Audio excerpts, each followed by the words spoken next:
मत्ती की इंजील बाब 11।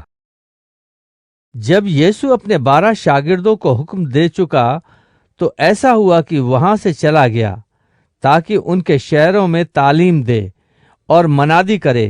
और यूहन्ना ने कैद खाने में मसीह के कामों का हाल सुनकर अपने शागिर्दों की मारिफत उससे पूछवा भेजा, आने वाला तू ही है या हम दूसरे की राह देखें?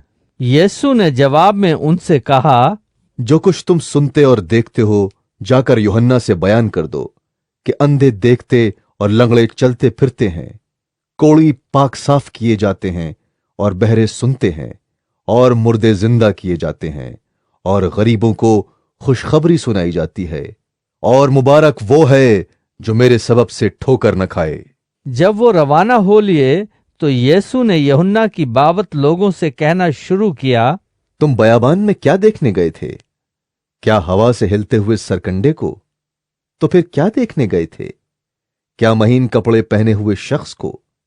देखो, जो महीन कपड़े पहनते हैं वो बादशाहों के घरों में होते हैं। तो फिर क्यों गए थे? क्या एक नबी देखने को? हां, मैं तुमसे कहता हूं, बल्कि नबी से बड़े को। ये वही है जिसकी बाबत लिखा है कि देख, मैं अपना पैगंबर तेरे आगे भेजता हूं जो तेरी राह तेरे आगे तैयार करेगा। मैं तुमसे सच कहता हूं कि जो औरतों से पैदा हुए हैं उनमें यूहन्ना बपतिस्मा देने वाले से बड़ा कोई नहीं हुआ, लेकिन जो आसमान की बादशाही में छोटा है वो उससे बड़ा है। और यूहन्ना बपतिस्मा देने वाले के दिनों से अब तक आसमान की बादशाही पर जोर होता रहा है, और जोरावर उसे छीन लेते हैं, क्योंकि सब नबियों और तौरेत ने यूहन्ना तक नबुव्वत की। और चाहो तो मानो एलिया जो आने वाला था यही है। जिसके सुनने के कान हो वो सुन ले। बस इस जमाने के लोगों को मैं किससे तशबीह दूं? वो उन लड़कों की मानिंद हैं जो बाजारों में बैठे हुए अपने साथियों को पुकार कर कहते हैं, हमने तुम्हारे लिए बांसुरी बजाई और तुम न नाचे, हमने मातम किया और तुमने छाती नहीं पीटी। क्योंकि यूहन्ना न खाता आया न पीता, और वो कहते हैं कि उसमें बदरू है।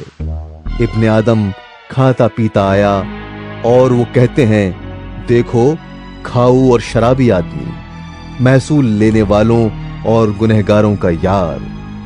मगर हिकमत अपने कामों से रास्त साबित हुई।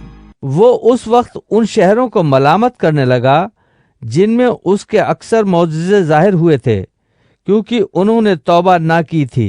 ऐ खुराजीन तुझ पर अफसोस, ऐ बैत सैदा तुझ पर अफसोस, क्योंकि जो मौजज़े तुझ में जाहिर हुए अगर सूर और सैदा में होते तो वो टाट ओढ़कर और खाक में बैठकर कब के तौबा कर लेते। मगर मैं तुमसे कहता हूं कि अदालत के दिन सूर और सैदा का हाल तुम्हारे हाल से ज्यादा बर्दाश्त के लायक होगा। और ऐ कफरनहूम, क्या तू आसमान तक बुलंद किया जाएगा?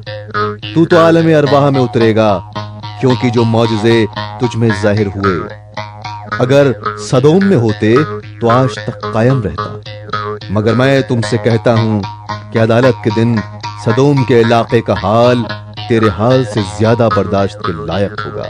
उस वक्त यीशु ने कहा, ऐ बाप आसमान और जमीन के खुदावंद, मैं तेरी हम्द करता हूं कि तूने ये बातें दानाओं और अक्लमंदों से छिपाई और बच्चों पर जाहिर की।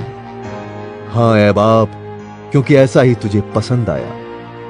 मेरे बाप की तरफ से सब कुछ मुझे सौंपा गया, और कोई बेटे को नहीं जानता सिवा बाप के, और कोई बाप को नहीं जानता सिवा बेटे के, और उसके जिस पर बेटा उसे जाहिर करना चाहे। ऐ मेहनत उठाने वालों और बोझ से दबे हुए लोगों, सब मेरे पास आओ, मैं तुमको आराम दूंगा।